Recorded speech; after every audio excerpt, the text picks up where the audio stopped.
Throughout human history, there have always been individuals who engaged in serial predation.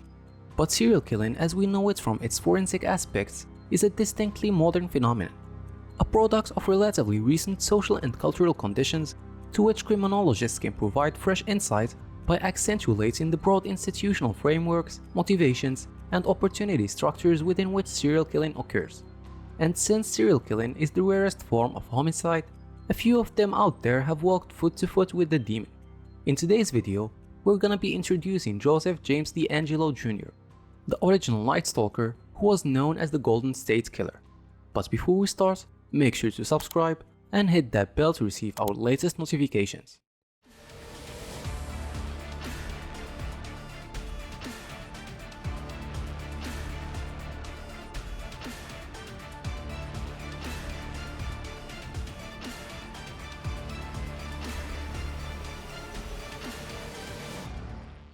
Joseph James DeAngelo was born on November 8, 1945 in Bath, New York. He has two younger sisters and a younger brother. A relative reported that when DeAngelo was a young child, he witnessed his 7-year-old sister's rape by two airmen in a warehouse in West Germany, where DeAngelo and his family were stationed at the time. Following his conviction, one of DeAngelo's sisters claimed that he was abused by their father while he was growing up, who was the sergeant in the United States Army. In 1960, DeAngelo attended Mills Junior High School in Rancho Cordova, California. A year later, he attended Folsom High School, from which he received a GED certificate in 1964. He joined the school's junior varsity baseball team. It was reported that DeAngelo committed burglaries and tortured and killed animals during his teenage years.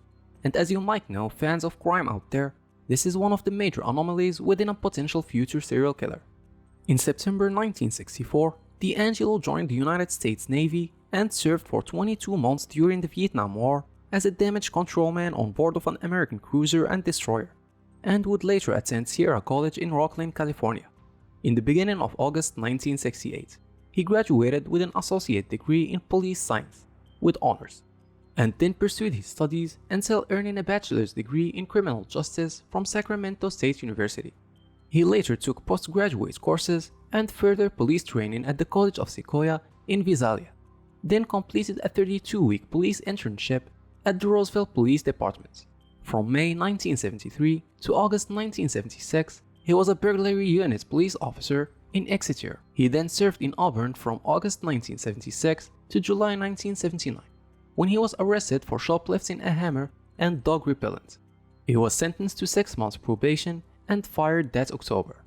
During the process of being fired from the city, DeAngelo threatened to kill the chief police officer and allegedly stalked the chief's house. In May 1970, DeAngelo became engaged to Bonnie Jean Clowell, a classmate at Sierra College, but she broke off the relationship after DeAngelo threatened her with a gun in order to force her to marry him.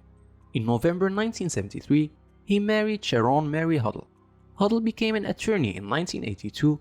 They had 3 daughters, 2 were born in Sacramento and 1 was born in Los Angeles before the couple separated in 1991.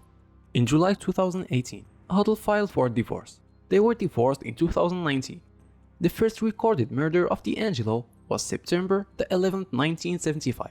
DeAngelo broke into the home of 45-year-old Claude Snellen at 532 Whitney Lane. Snellen, a journalism professor at the College of the Sequoia, had previously chased a prowler discovered under his daughter's window around 10 p.m. on February 5, 1975. On September 11, he was awakened around 2 a.m. by strange noises. Upon leaving his bedroom, Snellen shouted and ran through the open back door and confronted a ski-masked intruder in his carport attempting to kidnap his daughter, who had been subdued with threats of being stabbed or shot.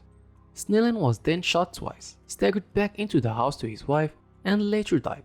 After the shooting, the assailants fled the scene, leaving behind a stolen bicycle at 615 Redwood Street. After the murder, 16-year-old Beth Snellen underwent hypnosis in order to gather further details. The Visalia Police Department also committed more resources to apprehending the ransacker, and a $4,000 reward was posted. Nighttime stakeouts were set up near houses that he had previously prowled, but the ransacking continued. Around 8:30 p.m. on December 12, 1975, a masked man entered the backyard of a house at Kaweah Avenue, near where the ransacker had been reported frequent. When Detective William McGowan attempted to detain the man, the suspect shrugged, removed his mask, and feigned surrender after McGowan fired a warning shot. However, after jumping the fence to house 1501, he also pulled out a revolver with his left hand and fired once near McGowan's face, shattering his flashlight. Nearby officers rushed to aid McGowan, and the shooter was able to escape. Items collected as evidence included the flashlight, a blue sock full of coins, and dropped loot, namely blue chip stamps and tennis shoe tracks. D'Angelo moved to the Sacramento area in 1976, where his crimes escalated from burglary to rape. He would spend nights in neighborhoods east of Sacramento, scouting and searching for women who were alone in one-story building, usually near a trail, school, creek, or other open space that would provide a quick escape. He was seen multiple times but always managed to flee. On one occasion, he shot and seriously wounded a younger pursuer. It was believed that D'Angelo sometimes entered the homes of future victims to unlock windows, unload guns into alligators for later use, and he would frequently telephone those victims, sometimes for months in advance, to learn their daily routines. That's how D'Angelo gained the reputation of the Night Stalker, which would later change to the original Night Stalker, after media linked that name to serial killer Richard Ramirez. D'Angelo was originally targeting women alone in their homes or with children, but along the way he discovered that his sick-perverted core preferred attacking couples. His usual method was to break in through a window or sliding glass door and awaken the sleeping occupant with a flashlight, threatening them with a handgun. Victims were subsequently bound with shoelaces that he found or brought with him, then blindfolded and gagged with towels that he had wrapped into strips. The female victim was usually forced to tie up her male companion before she was bound. The bindings were often so tight that the victim's hands were numb for hours after being untied. He separated the couple, often stacking dishes on the male's back and threatening to kill everyone in the house if he heard them rattle.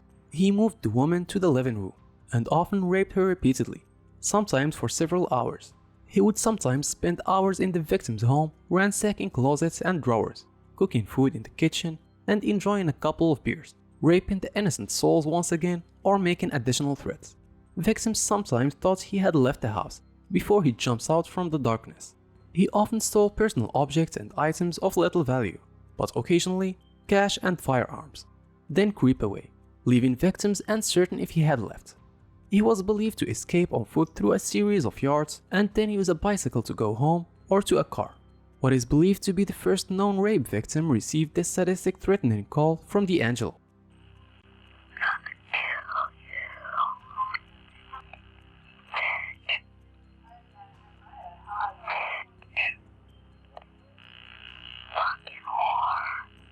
Shortly after his 15th rape, committed in July the 5th, 1979, in Danville, Contra Costa, the demon within this man wasn't satisfied from serial raping and turned to killing. On the 1st of October 1979, an intruder broke in and tied up a Goleta couple. Alarmed by hearing him say, "I'll kill him," talking to himself, the man and woman tried to escape when he left the room. The woman started screaming, and when he realized that the alarm had been raised, he fled on a bicycle. An FBI agent, which happened to be a neighbor, responded to the noise and pursued the intruder, who abandoned the bicycle and knife and fled on foot through local backyards. The assault was later linked to D'Angelo's next attack on the Offerman Manning on December 13 of the same year. That ended tragically. 44-year-old Robert Offerman and 35-year-old Deborah Alexandra Manning were found shot to death at Offerman's condominium on Avenida Piquena in Goleta.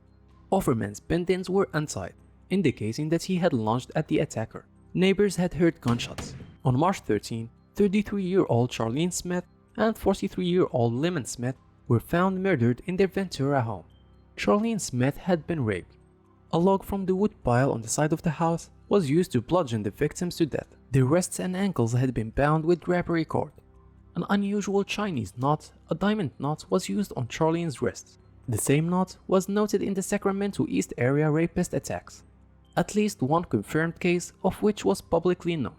The murderer was therefore briefly given the name of Diamond Knot Killer. 5 months later, on August 19 to be precise, 24-year-old Keith Ellie Harrington and 27-year-old Patrice Bresco Harrington were found bludgeoned to death in their home on Cockshell Drive in Dana Point's Nigel Shores gated community. Patrice Harrington had also been raped. The couple had been married for 3 months at the time of their death. Again, after 5 months, on February 6 of 1981, 28-year-old Manuela Wethagen was raped and brutally bludgeoned in her Irvine home while her husband was hospitalized. 6 months later, the Night Stalker would enter through a small bathroom window to the house of a 35-year-old Sherry Domingo and 27-year-old Gregory Sanchez. Domingo was raped and bludgeoned. Bruises on her wrists and ankles indicated that she had been tied. Sanchez had not been tied and was shot and wounded in the cheek before he was bludgeoned to death with a garden tool. They became Angelo's 10th and 11th murder victims. The killing spree of the Night Stalker had cooled down for almost 5 years until May 4th of 1986, when 18-year-old Janelle Lisa Cruz was found after she was raped and bludgeoned to death in her Irvine home. Her family was on vacation in Mexico at the time of the attack. A pipe wrench, reported missing by Cruz's stepfather, was thought to be the murder weapon. D'Angelo is believed to have committed more than 50 rapes and 13 murders.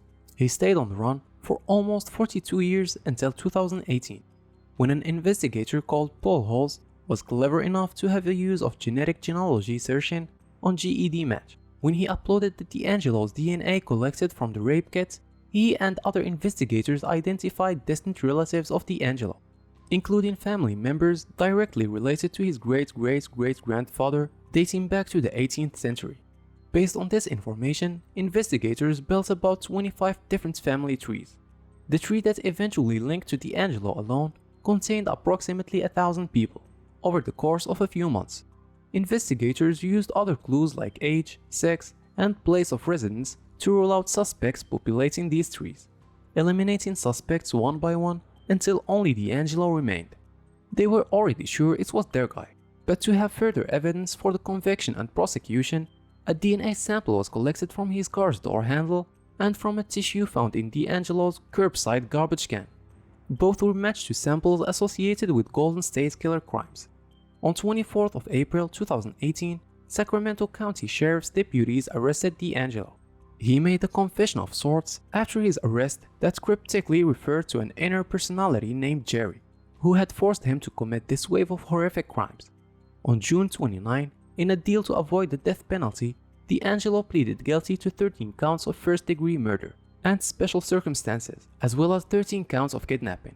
He couldn't be charged with rapes or burglaries, as the statute of limitation has expired for those offenses. On August 21, 2020, the Golden State Killer received 12 life sentences plus 8 years without the possibility of parole. He is now incarcerated in protective custody at the California State Prison, Corcoran. This sums it up and brings us to the end of today's episode. If you liked the video, please subscribe to our channel and hit that bell for more interesting videos.